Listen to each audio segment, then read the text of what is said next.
নোয়াখালীতে অতিরিক্ত ভাড়া আদায়, ফিটনেসবিহীন ও লাইসেন্সবিহীন যানবাহন পরিচালনার দায়ে ৫ মামলায় ২১,৫০০ টাকা জরিমানা করেছেন ভ্রাম্যমাণ আদালত। মাঠের অলরাউন্ডার আমি, আর ঘরের অলরাউন্ডার টাইলক্স।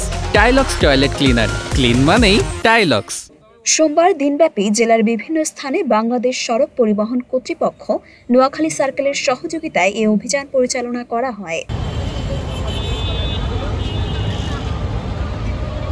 ভ্রাম্যমাণ আদালত পরিচালনা করেন জেলা প্রশাসনের সহকারী কমিশনার ও এক্সিকিউটিভ ম্যাজিস্ট্রেট মোহাম্মদ ফাহিম হাসান খান।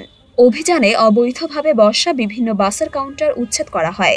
এ বিষয়ে বিআরটিএ নোয়াখালীর মোটরযান পরিদর্শক মাহবুব রাব্বানী বলেন, আজকে আমাদের বিআরটিএ নোয়াখালী সার্কেল এবং জেলা প্রশাসনের সার্বিক সহযোগিতা এবং দিক নির্দেশনায় পুলিশ বিভাগ ট্রাফিক ইউনিটের সমন্বয়ে মোবাইল কোর্ট হচ্ছে। এটা আমাদের নিয়মিত অভিযান।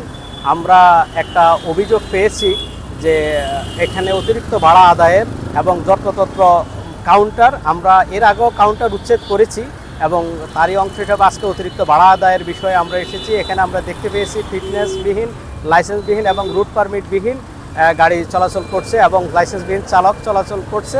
জরিমানা মুখ্য উদ্দেশ্য নয়, সচেতনতাই মুখ্য উদ্দেশ্য বলে জানান এ কর্মকর্তা। শুধু কেবল জরিমানা করাই মুখ্য উদ্দেশ্য না, কিভাবে গ্রাহক সচেতন হয়। এবং আমরা আজকে দেখতে পেয়েছি অনেক ড্রাইভার তার কাগজপত্র ফেল এবং লাইসেন্স ফেল এই ব্যাপারে তিনি জানেনই না।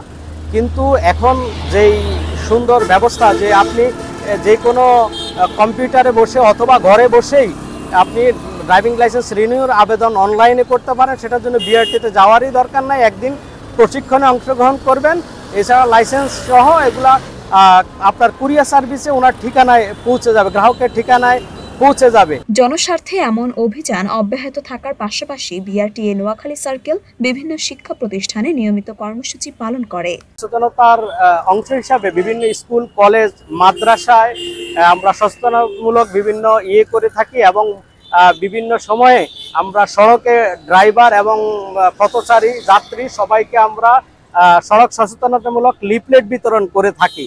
অভিযানে বিআরটিএ নোয়াখালী সার্কেল, জেলা প্রশাসনের নির্বাহী ম্যাজিস্ট্রেট, ট্রাফিক বিভাগ সহযোগিতা করে।